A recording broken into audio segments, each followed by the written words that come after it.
be as competitive as possible and do the best job they can. I think helping people do that, whether it's running or anything else, is really rewarding.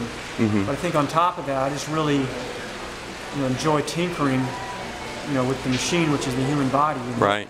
the physiology of it, and help each athlete get the most out of themselves and do the very best they can. So right. I think that's a big plus. I think a lot of that's just the way it is with me too. Is I just like going out and running every day and logging it in my log. And, sure. And I'm 55 now and I can't run as much as I used to, but I still go out and train. I ran 17:34 for 5K, over the summer. So it's just, that's the thing, is it's just a fun challenge. I can get paid to do it. Yeah. But it's just it's like a really serious hobby, just the human body tinkering with it and helping everybody get the most out of it. Right, right. Well, what would you say?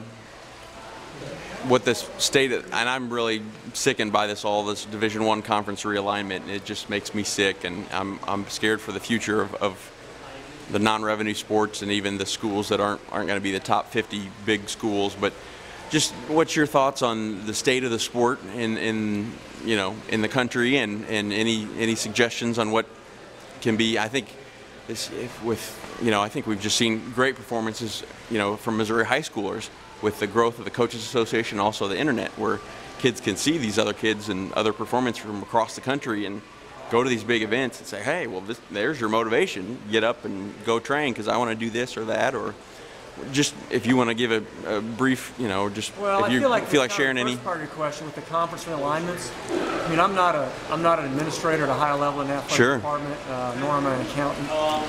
Yeah. So I just think basically that all the schools are, with TV being where they make all their money. Right. I just can't really fault them for realigning, but basically what they're doing is they're aligning or chasing the money. Right.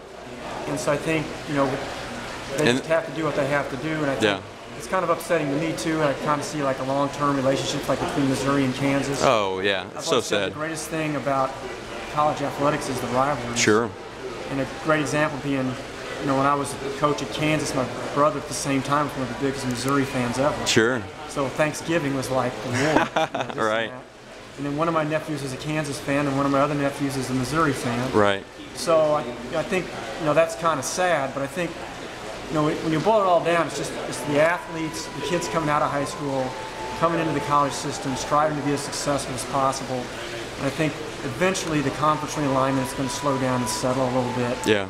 And the athletes will still be there, and I think as long as the NSA survives to the extent that they can fund and support collegiate athletics, I think it'll still be a great avenue for good athletes in track and field across country and other sport to come in and strive for excellence. And I'm just sad because it's become so much business. Well, this isn't. It is become big business, but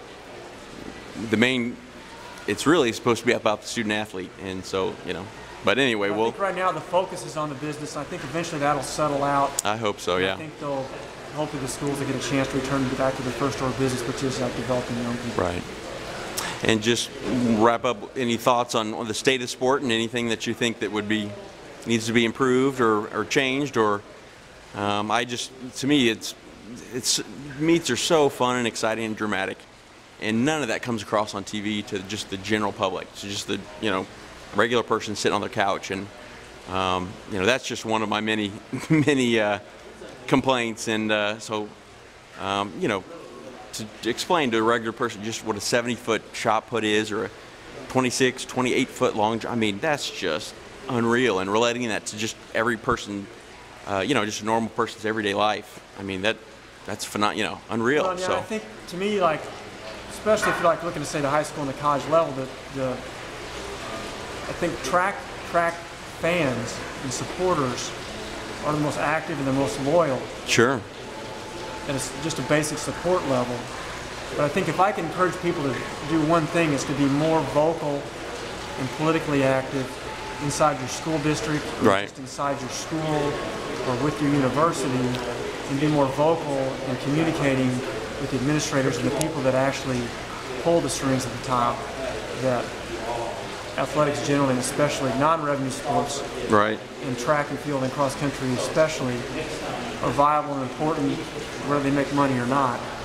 And it's something that people take it for granted now, but just imagine what college athletics would be like if they were gone, right? Oh, it's just, yeah. And I see that now, like when I believe Maryland cut track just earlier this month, and I think, you know, you lose a school now and then, it's a really bad thing for them.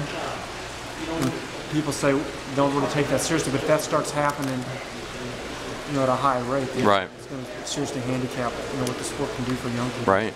Yeah. And just anything that you think about the sport that needs to be changed, just besides people speaking up? Obviously, I would say one thing is the media, the mainstream media, or even local newspapers. Hardly, I would suggest people call their local news stations or newspaper, write letters and say, hey, this is going on, you need to be here and cover this because this is important to us. So and that's another aspect of what I was, you know, talking about before. And you know, I just basically advocating. I quit buying the Lawrence paper and I don't buy the Memphis paper, and that's why, and they know it. But now it's just me.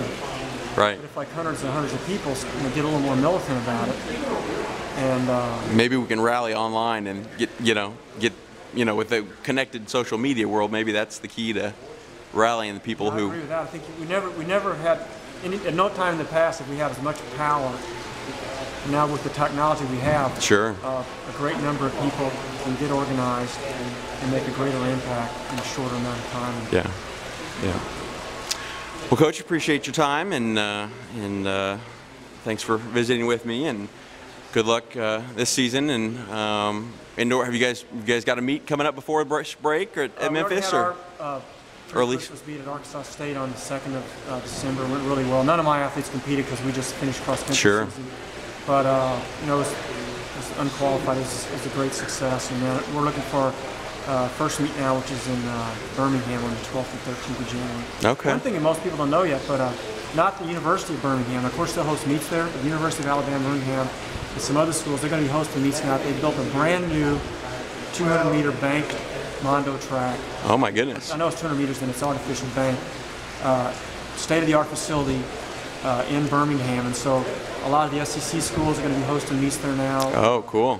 Alabama, Birmingham's going to host, and so on. So I think. Is that like just a community center that, or is that the local sports commission? Yeah, like I don't know exactly who did it, but I think it's a lot of the smaller markets now, like a town like Birmingham. Right. They feel like the amateur sports, like they're having nationals at Boise this year. Oh, it's becoming right. It's like it's a good thing for the community. Sure. And the local media, meets like that get a lot more attention than they do in a big market. Right. So I think this is another step in that direction with Birmingham. It really helps all of the schools in the Mid-South because Birmingham is within driving distance for all of us, and we can get down there and compete on the quality facility. I know Coach Governor Jay Nixon, who's one of his sons ran cross country and track at Jefferson City, and I think the latest budget proposal was a bunch of money for attracting big sports events and big tax breaks to have the facility, to track those things. So those are, and even being at the USATF meeting last week, you've got bids come in from all over the country that want to host these great, USATF, nationals or junior Olympic cross country. So it's, Well, just last week I was watching on the internet, not last week, the weekend of the NCAA meet in cross country. They interviewed the governor of Indiana, I believe it was, during the telecast. Yeah. And that was one of the main topics, is how supportive Terre Haute was of the event. Yeah. And what a boon it is for the local economy, both that and pre-nationals. And, sure. It sets a good example for fitness for young people. Yeah. I mean, I just think people take track and field across country for granted, and I just think if it starts losing its support, it's going to be a big loss for society in general. Well, that's my plan, to win the lottery and build just the perfect facilities. So, but well, thanks for the time, Coach, and good luck this season. Appreciate it.